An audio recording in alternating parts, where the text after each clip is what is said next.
সম্মানিত উপস্থিতি, আজ আমাদের সমাজে দেখা যাচ্ছে কিছু কুপ্রথা চালু হয়েছে।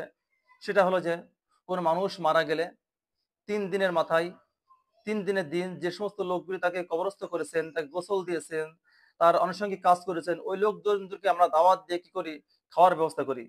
জিজ্ঞাসা করা হয়, ভাই আজ কিসের দাওয়াত? বলে একটু হাতের মাটি ফেলবো, যারা কবর দিছিলেন একটু হাতের মাটি ধোয়াই দেবো। নাউজুবিল্লাহ। আরে ভাই, হাতের মাটি কি এখন হাতে রয়েছে? আপনার আব্বাকে, মাকে, আপনার ভাই বোনকে কবর দিয়ে যারা কবর খনন করেছিল, যারা কবর দিছিল, যারা যা করেছিল, এদের হাতের কি এখন মাটি আছে? তারা কি মাটি নিয়ে ঘুরে বেড়াচ্ছে আপনার বাড়ি খাওয়ার জন্য, আপনার বাড়ি হাত দেওয়ার জন্য? তারা কি এখন মাটি নিয়ে বেড়াচ্ছে? নাউজুবিল্লাহ। এটা একটা কুপ্রথা। এই রসমকে আমাদের পরিবর্তন করতে হবে। আপনি 3 দিনের দিন নয়, যখনই মারা গেছে তখন থেকে আপনি দোয়া করা শুরু করে দেন। যতদিন বেঁচে থাকবেন ততদিন পর্যন্ত তাদের জন্য দোয়া করবেন। আর যদি আব্বা আম্মা হয় তখন দোয়া করবেন, রব্বির হামহুমা কামা রাব্বায়ানি সাগীরা। রাসূলুল্লাহ সাল্লাল্লাহু আলাইহি ওয়াসাল্লাম বলেন, সব থেকে নেমক হারাম সন্তান হলো সেই যে 5 ওয়াক্ত নামাজ পড়ে তার বাপ মার জন্য দোয়া করে না। দোয়া তো পরের কথা, নামাজই তো পড়ে না, কিসের দোয়া?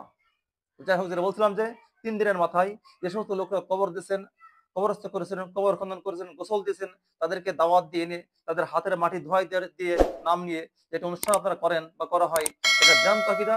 এগুলো থেকে আমাদেরকে বেঁচে থাকতে হবে। আল্লাহ তাআলা সবাইকে সহিহ বুঝ দান করুন বলে আমিন।